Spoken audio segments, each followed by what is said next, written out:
fight. This is what you want, you fight for it. You know what I'm saying? I think that's what gave me strength. I fight for every role.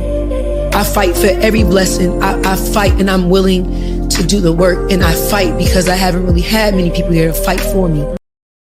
What's poppin'? What's poppin'? What's poppin'? First off, before we get into the conversation, I want to define fighting. What is the concept of fighting? What is the real meaning of fighting? I think personally, fighting is defending yourself. Defending yourself. Continuing to strive for greatness, to be better. Fighting is not giving up. Fighting is keep going. Fighting is being resilient at the things that you're trying to achieve. Keep fighting. I know the way the economy is set up right now and the trajectory for the country that we live in looks crazy. People are getting laid off at their companies. People are fearful of artificial intelligence. But you got to keep fighting for what you want. Because if you don't fight, somebody else will fight and they will obtain it. Hey, man, you could be anywhere in the world, but you here with the kid. Let's get to it.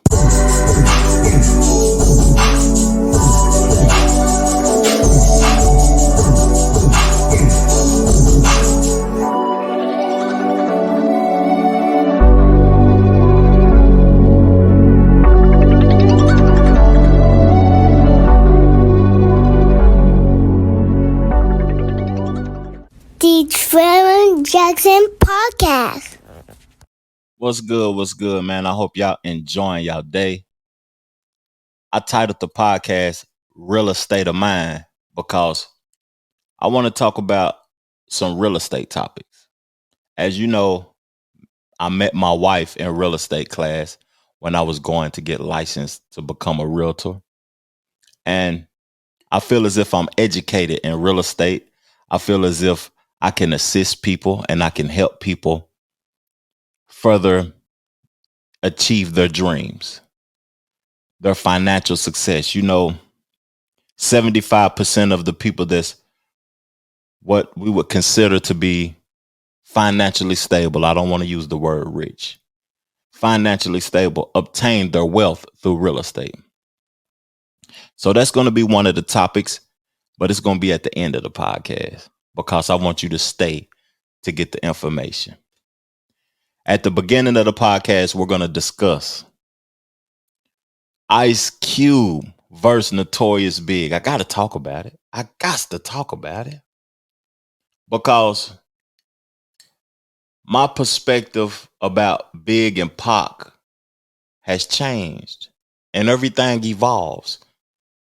As time goes on, everything evolves and everything changes. So we're going to discuss that. I want to discuss my top 5 diss records of all time. And not disrespectful, but most impactful diss records of all time. I got to do another book review because at the end of the day, knowledge is power. And I want to be of value to the people that watches my channel. I want to be of value to y'all, man. I want to assist y'all. I want to help continue to move the culture forward. And I'm very appreciative of everybody that is subscribed to this channel, everybody that contributes sharing the show, who leaves comments in the comment section to further the discussion. We had our biggest week last week on this channel with 6,000 views. 2 pieces of the merch got purchased. And we just continue to move forward, man. Real talk. We just continue to move forward. But I'm going to start the podcast off. I'm going to shut up for a moment. I'm going to start the podcast off with what Tony Yayo had to say on the Drink Champs when he jumped up on that Drink Champs for 4.5 hours and had a great conversation with Nori and Effin. I enjoyed that episode. I didn't watch the whole 4.5 hours, but I was, you know what I mean? Somebody put the thing in the YouTube. What is it? Where you click on it and you see what part of the section you want to go to. I clicked on it and I was going to sections I wanted to. And I want to say that Tony Yayo is a very underrated artist. I really like Tony Yayo's personality, him being loyal with 50 Cent and talking about his loyalty and why he is who he is and why he does the things that he does. And he had that conversation with F and then it got heated and I really, really enjoyed it. Who's your favorite rapper of all time? Nori ain't gonna answer this. Who's your favorite? Of all time, it's gonna be Ice Cube. I'm gonna go with Biggie. Okay. Ice Cube over Biggie? Yeah. Yeah, I agree with that. I was born in LA. I was born in LA. What are you? Raised in Miami. Yeah, it's offensive. It's crazy, bro. Nigga said Ice Cube over. In my top 5 is Big L. So you would say Ice Cube got better verses than Biggie? Yeah. Yeah. That's cool. Today's agenda had the suitcase up in the Centra. Biggie's in my top 5. Biggie's in my top 5. My man. You create the no Vaseline. Obliterate that. So you saying Death Certificate as an album? Hold on. Death Certificate as an album? This is why I hate this industry shit. Hold on. So you telling me Ice Cube is a better storyteller than Biggie? Lyricist? You fucking bugging. Yeah, but Biggie's one of the best. You lost your fucking mind. But Biggie's one of the best. Big Ice Cube is better than Biggie with storytelling? As a totality, yes. You fucking bugging, nigga. You lost your fucking mind. I lost it. From what? Today's agenda to I got a story to tell? From nigga where was Ice talking Cube about come from? fucking bitches and they men pull up and all that. You saying, don't get me wrong, Ice Cube is fire. Are you serious? Storytelling? Are you serious? NWA? Death Certificate? America's Most Wanted? You're bugging. Kill at Will? No. Are you serious? The best story. Are you serious? Bro, Are you serious? Yes, I am. No, you're not. The best storytellers are Biggie no, you're not. and Slick Rick, nigga. The best storyteller. Oh man. The Trevor Jackson Podcast. I like the heated discussion, man. It was a crazy discussion. And what caught my attention was storytelling. The best storyteller between the two. To me,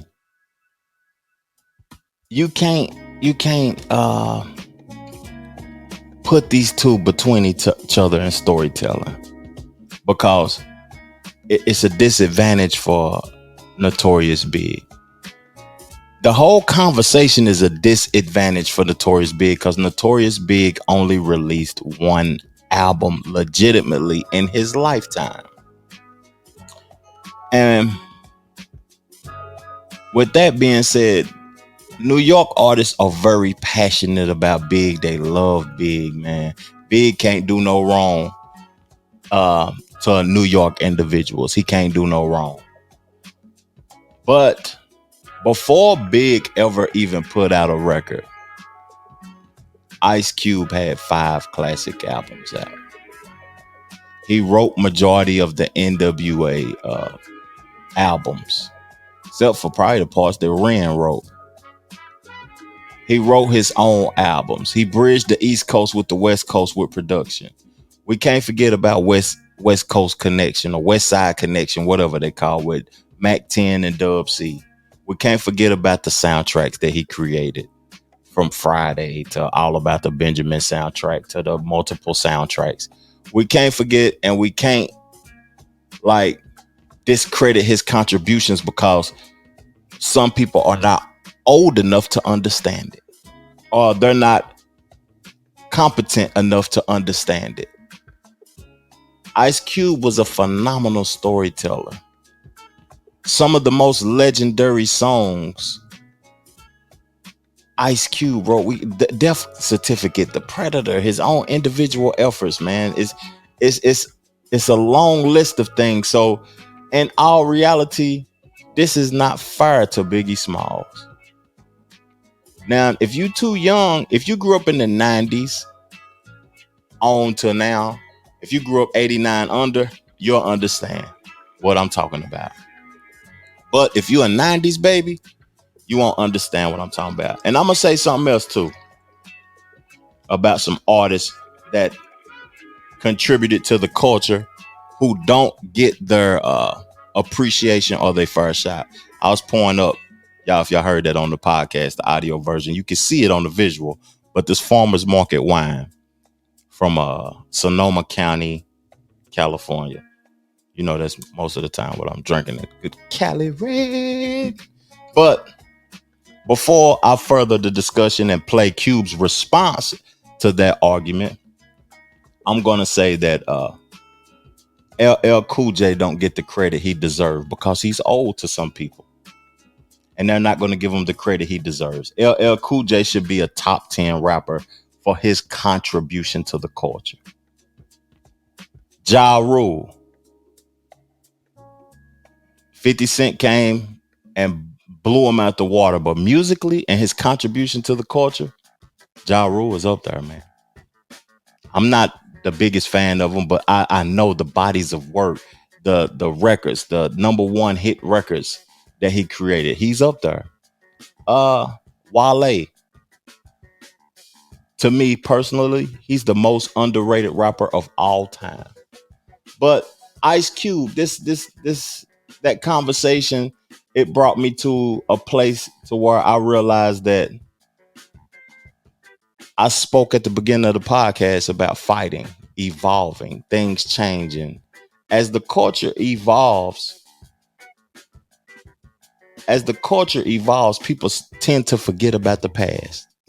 Real talk. But let's hear Cube's response, though. He went on, what's DJ Who Kids channel or DJ Who Kids radio show. That's Eminem and 50 Cent DJ.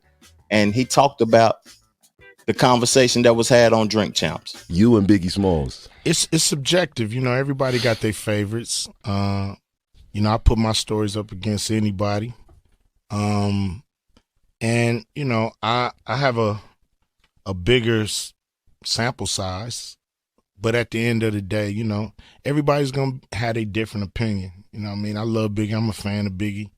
So I mean, I think he's dope. Your body of work, and you're like the DNA of hip hop. Biggie's also the DNA of hip hop, but you have a body of work which surpassed like years of like us growing up with you and stuff like that. Yeah, I mean, you know, I've I mean, it's unfortunate. I've wrote records for Easy and NWA. And look, if we talking about storytelling, we just talking about rhyming, because I write movies too. So I'm a hell of a storyteller. You know what I mean? I could tell a damn story, you know? So are we just talking about rap? Because that's only a portion of what I do. And it was a heated interview. Like, they were arguing. Don't get me wrong. Ice Cube is fire. Are you serious? NWA? Death certificate? America's Most Wanted? You're bugging. Kill at Will? Are you serious? Bro, Are you serious? Yes, I am. Oh, they was good. You know? I mean, to be in that conversation, I'm winning already. You know what I'm saying? Like, you know, it's like the Jordan and LeBron and Kobe arguments that everybody have. Like, if you're just in that conversation, you know you did your thing.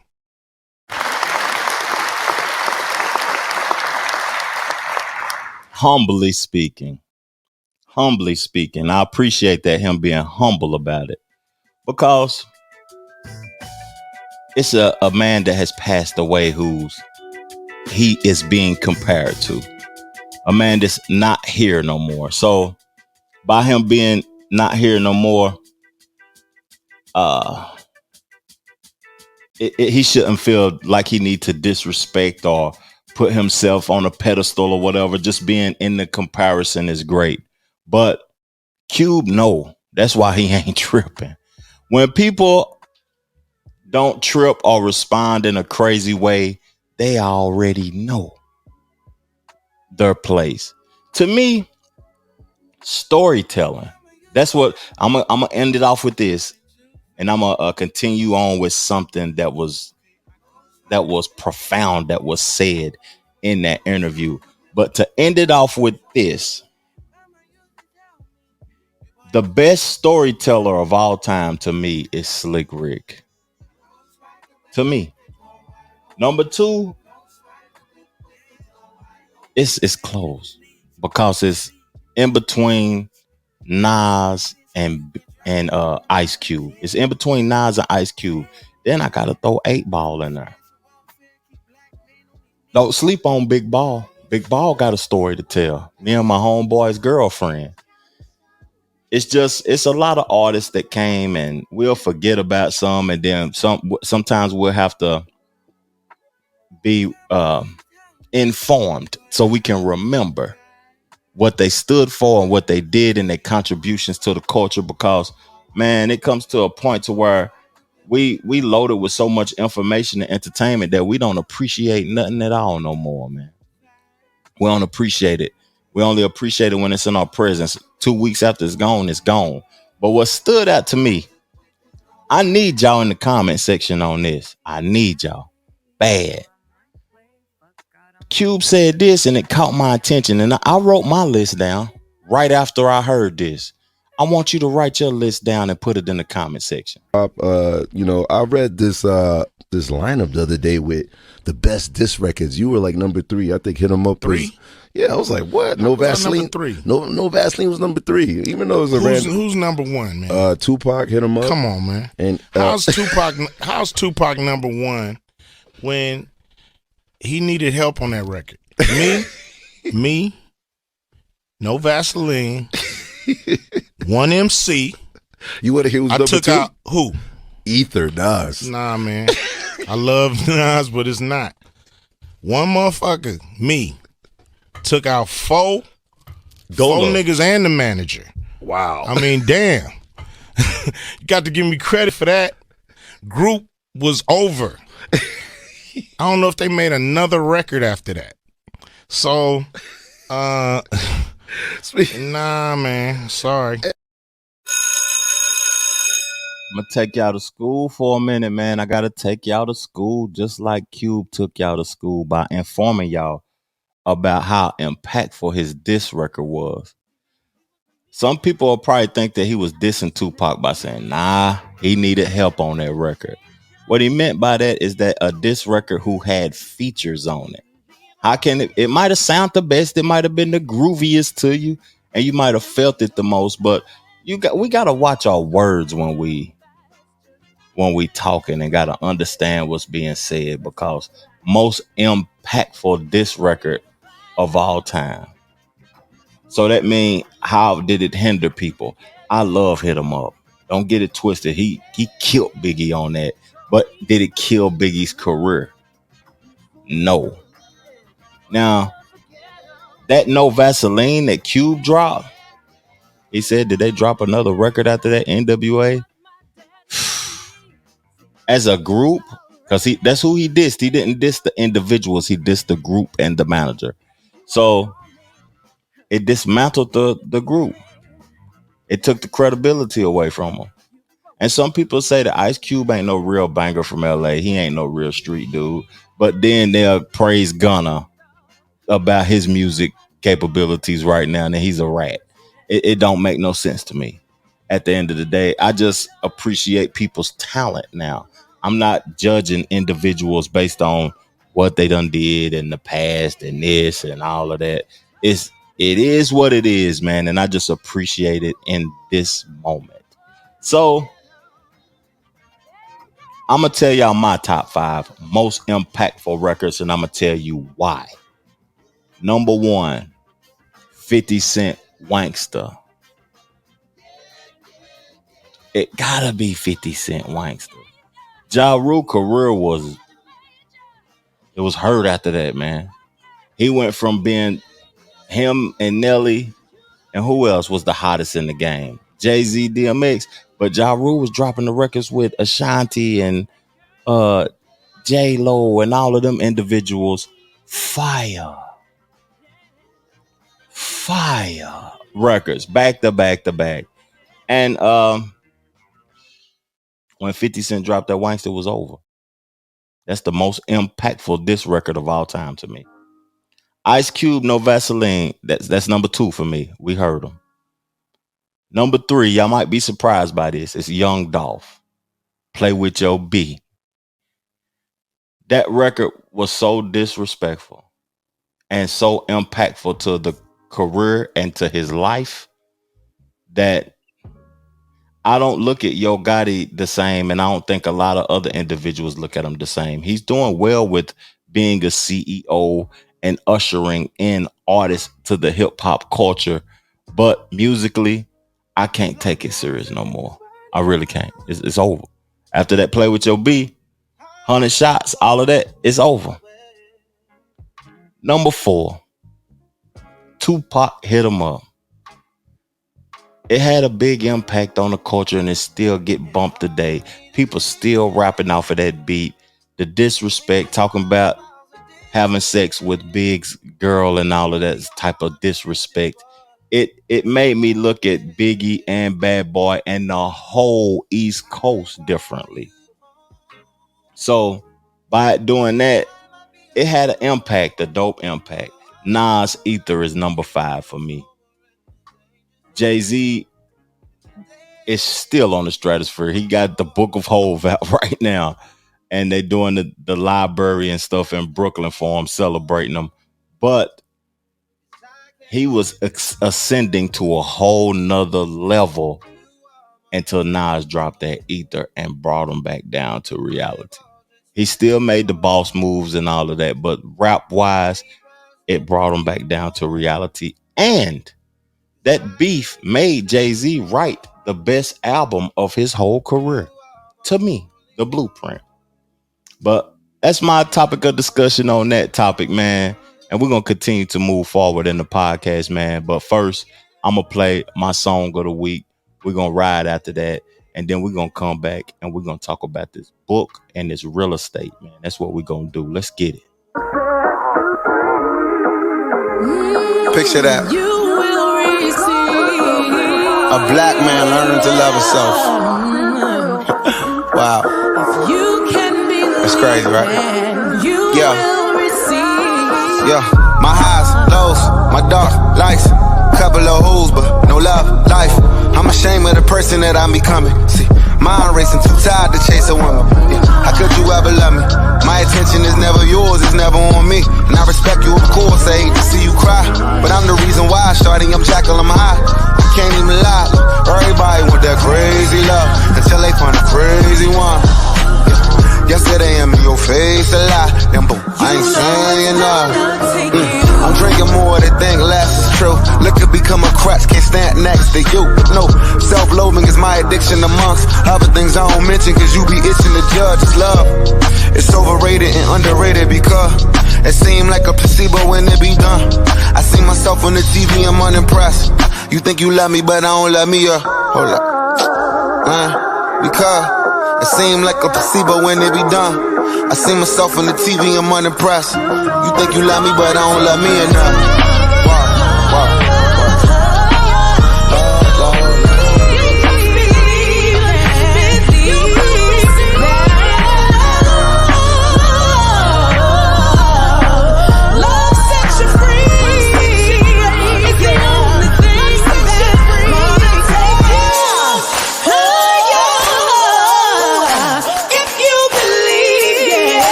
Trevor Jackson Podcast. Yeah. We're going to get into this book review right quick, man. It's a book that I purchased recently on the Audible app. I didn't get the hard copy or the paperback book, but I did see it in Barnes and Noble, and I didn't want to purchase it because I had a couple of credits in Audible, so I just got the audio version. And it's called The Status Game. We all play it. We know nothing about it when we're born. Status. What is status to you? Now, I'm going to read the definition of it, but first, I'm going to talk about what I think status is. Status is obtaining something that puts me at a position in life that makes me feel as if that position makes me feel good or bad about myself or the things I've obtained or the things that I have achieved. Some folks will have a Mercedes Benz and another person will have a Toyota Camry.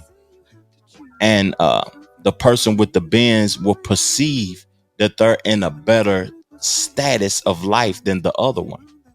Another person might pour concrete, work in a warehouse, do physical hard labor, drive a trash truck, and might be a millionaire. And the other person wears a suit. He works in the comfortable air conditioner, eating snacks all day, at his desk, chilling, just answering the phone, playing with his phone all day. And he'll perceive that his status is better than the man that is pouring concrete. Health, the way that you perceive the way that you look, is a status thing. If you're out of shape, you don't feel good about your status because you're not where you're at or where you want to be. If you're in shape, you're happy about your status because you look at yourself in the mirror and you're where you want to be. The status game. The definition of status: the relative social, professional, or other standings of someone or something. An improvement in the status of women. That's an adjective. High rank or social standing. The official classification given to a person, country, or organization determining their rights or responsibilities. America is the most powerful country in the world. That's a status statement. But is it a reality? Is the things that you perceive status a reality? The book good. As we grow into adults, that system, that game, gains enormous power to shape who we become.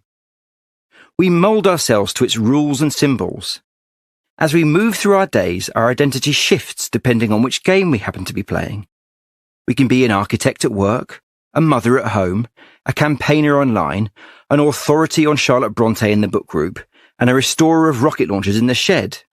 And in each case, we can hope to feel good at these roles, competent, better than him and her, and getting better still. Our sense of self attaches to each game. An alien funnel, implanting itself into an organism of many and sucking out what it needs.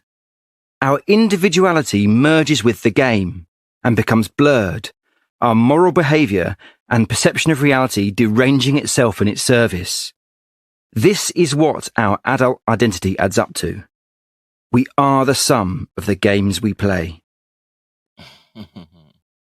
We are the sum of the games that we play. Okay. You make a post on social media. It gets 7 likes. Now you perceive that nobody liked what I'm saying, man. But what you could be saying could be valid. It could be have a point. You make another post. They get 1,000 likes. People are agreeing with what you say. They agree with what you say. Now you make another post just like that because now you want that status. It get 10 likes. Now you confused. But in our reality, you just doing you. We are the sum of the games that we play. We are the sum of the games that we play. So if we are that, then what we give attention to, that's who we are. And we attempt to be successful to obtain status in this world. Okay. That goes with religion and church.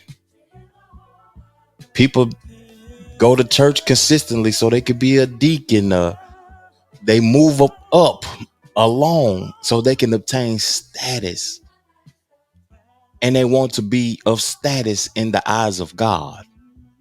I'm doing these things because I want you to perceive me as a good person. When in all reality, the person that's just being them could be a good person without even trying. Let's get into the second part of this book, this skit. It's a little lengthy this time, but it's cool. We just cooler. Let's do it. In the early years of childhood, our status striving often takes the form of dominance, as we demand what we want and, when thwarted, attempt to force our will with tears, tantrums and teeth. It's in adolescence that we begin to play adult games. We leave the hierarchy of the family for the contests of the outside world. This is our time of joining. At least in the developed world, the games we join in adolescence usually take the form of a clique or peer group, a set of people with whom we can comfortably play. This begins to happen in adolescence, partly as a result of alterations to a region of the brain that makes us more sensitive to the judgments of others. We start to desire the reward of social approval and dread rejection. This sudden sensitivity to reputation makes teenagers highly prone to self-consciousness and embarrassment. Between the ages of 11 and 14, writes neuroscientist Professor Sarah Jane Blakemore, they become increasingly aware that others have the capacity to evaluate them, and as a result, may overestimate the extent to which this actually occurs. As their brains continue to change, they begin to feel the presence of an imaginary audience of others, constantly watching and judging them, a feeling that remains quite high even in adulthood. Unlike younger people, teenagers are likely to take the evaluations of their peers to be a true indication of their self-worth, or lack of it. As their self-esteem shifts from being based on how they feel in the moment to how they imagine their peers are evaluating them, they begin to crave their approval. Their chase for status can become all-consuming. By the time we are 13, writes psychologist Professor Mitch Prinstein, it seems as if there is nothing more important to us than this type of popularity. We talk about who has it. We strategize how to get it. We are devastated when we lose it. We even do things we know are wrong, immoral, illegal, or dangerous merely to obtain status or to fiercely defend it. I think that sums it up for itself, man, because when he said desire social approval, we desire it, we crave it, we want to be approved by others. When I lost that in my life and I stopped caring about what people think about me, my life started to change. It started to elevate, because what others think about you is what they think about you. It doesn't mean anything. It doesn't change anything unless they want to be of service to you and help you elevate and help you continue to elevate. But you got to appreciate yourself first. And other people won't have no choice but to appreciate you because you value yourself, and it's glowing and showing. It's vibrating off of you. So status, man, you got to be careful when you are doing things to achieve status. When you asserting yourself to achieve status. This book has helped me change my perspective a lot when it comes to social media and giving my time to people who are actually not even knowing that they are abusing my time and their own time, because they could be doing something better with their time. Moving along in the podcast, though. Moving along. And we about to get gone. Another one of these 5 records that I was jamming to this week, man. We're going to finish it off with the Real Estate of Mind, man. We up at this thing. I appreciate y'all for tuning in, man. Go check out the merch. Share the show. Subscribe to the channel. Let's get to it, man. Let's keep this thing moving forward. Let's do it. I just like to say that if you can come close, I'm only safe when I'm with you, baby. Ooh, Sunday morning.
fire record.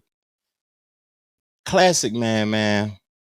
I think that when he released Classic Man, it was such a big hit that people didn't want to hear no more of him, man. He dropping heat. I listened to that whole album and listened to a lot of his catalog. And I was like, man, why they don't highlight this man no more? It's crazy. A lot of artists, it's a lot of talented people out here in this world, man, that we don't hear about no more. Real talk. I want to apologize for something before I finish this podcast off.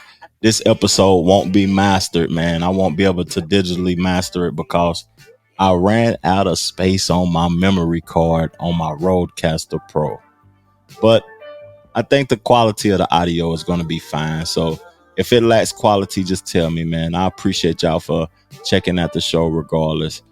The next episodes, man, the quality is going to be up to par. But moving along, we're going to get to the topic of real estate of mine and real estate in this country. And what I want to talk about this is like, I want to talk about a few terms: escheat, eminent domain, and I want to speak a little bit about capital gains tax and what those things mean.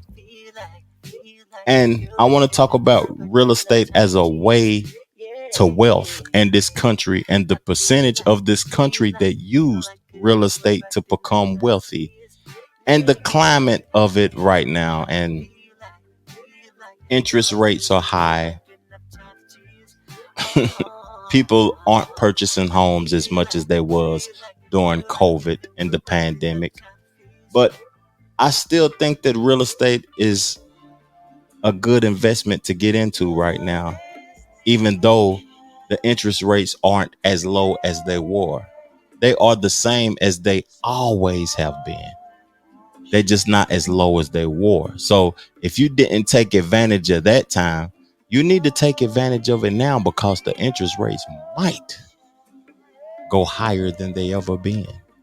Like the prices of homes are higher than they ever been. I remember just 5 years ago, a little bit before COVID. Yeah, 2017, 2018. The average price for a home was like where I'm at, I'm in Charlotte. It was like $275, $325. Where I'm from in Tennessee, it was like $175, $250.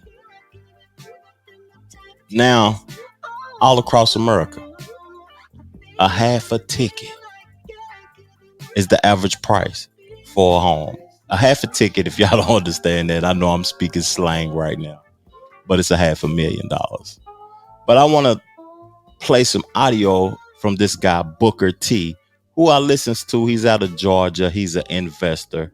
And he said some things that was intriguing to me. And I'm going to combat it and talk a little bit more and talk about escheat, eminent domain, and capital gains tax. Let's go. Real estate in any metro area market, the average home price is $500,000. Mm-hmm. Okay? The person has to be making well over $100,000 a year to be able to afford that home. But 75% of people don't make over $100,000. So what does that tell you? The biggest amount of people are living in an area or can't afford home ownership. The biggest way to wealth for anybody, and ask anybody that got money, they own some form of real estate. I don't care if it's land, I don't care if it's a mobile home park, I don't care if it's their mama's house. Whatever it is, they own some form of real estate in order to achieve that wealth. And that's a fact. That's a big old fact. First topic I want to talk about is escheat. Escheat is a revert of interest of land. That means it reverts back to its original owner. But this don't revert back to its original owner. This term in this form of real estate reverts to this. It's a reversion of interest to the state, because you died without a will. You died without heirs. You died without giving the real estate to someone else. You died without it. So the property is cheated to the state. So I'm saying that because a lot of people in the community, the black community, we don't perceive that we're going to die and none of that type of stuff. We don't have a will ready. I don't have one right now, but I'm married though. I'm married. So me being married is going to go to my wife, and my wife has a will. So write out your will, man, if you own a piece of property and who you going to give that property to. Because you don't want the state to get it back. You don't want the state to get it back, and then they just going to make the state make money off of you after you done been paying them all these years. Taxes and all of that. You want them to make money off you? You wildin', big dog. Real talk. So let's get into eminent domain. The right of a government or its agent to expropriate private property for public use with payment of compensation. That's powerful. That's powerful. What does that sound like that mean to y'all? Now, they can pay you for it. They're going to pay you for it, eminent domain. But the government, the state, who else they say?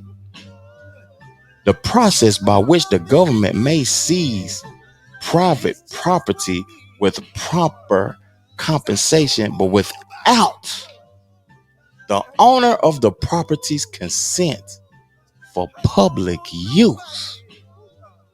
Whoo! That mean that home you live on. That mean you don't own nothing. You don't own nothing. But what's good about that though is that you'll make some money, because they'll have to pay you to get you up out of there. But that means you don't own nothing.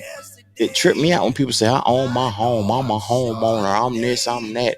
If the government wanna take your property and put a library right there, your property gone, dog. They're gonna compensate you accurately according to the worth of your property, but you gotta go. But the reason I'm speaking on these things is because, like, all people just need to get involved in these transactions, period. When black people was living in these communities, they didn't know that them houses were dirt cheap and were going to become very, very wealthy houses. Meaning that the Europeans had a 20-year plan, which they always do on black people. It's 20 years. They plan out 20 years, 30 years from you. You don't even know what they're going to do. That's what they had planned. So while we was running around selling crack, shooting up, making these houses, crack houses, and not paying attention, and them houses was $6 a piece then, they cost $500,000 because they then took and pushed all the black people out in them houses and communities they used to live in, because they don't want to commute to downtown anymore. Proximity, because the downtowns of every city in America are back. Suburbs is over. The suburbs is over. So now black people is out there in these suburbs like, man, I got a mansion. I'm renting a mansion for $700 or $650, and I got 6 bedrooms. I got a pool. They don't even know this is about to be the hood. And you got to drive. You got to get expensive gas. You got to pay car insurance. Meanwhile, rich folks is like, you know what? Ride my bike to work. I'm about to skateboard across the street.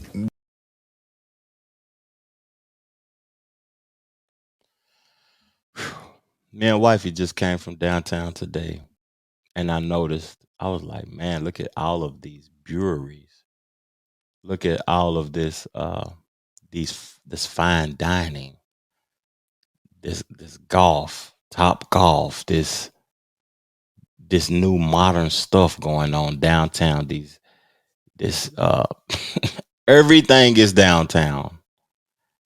And not even 30 seconds away was where the projects were. And they building up $500,000, 1,200 square feet condos.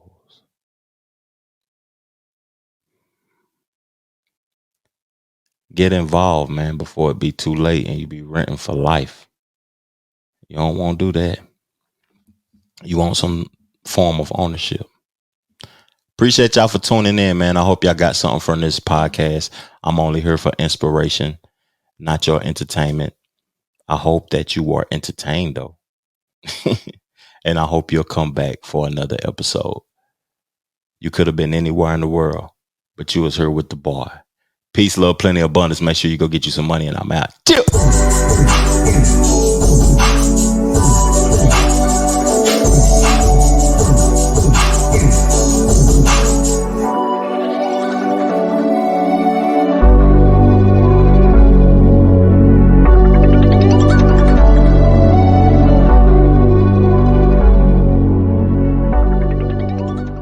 The Trevor Jackson Podcast.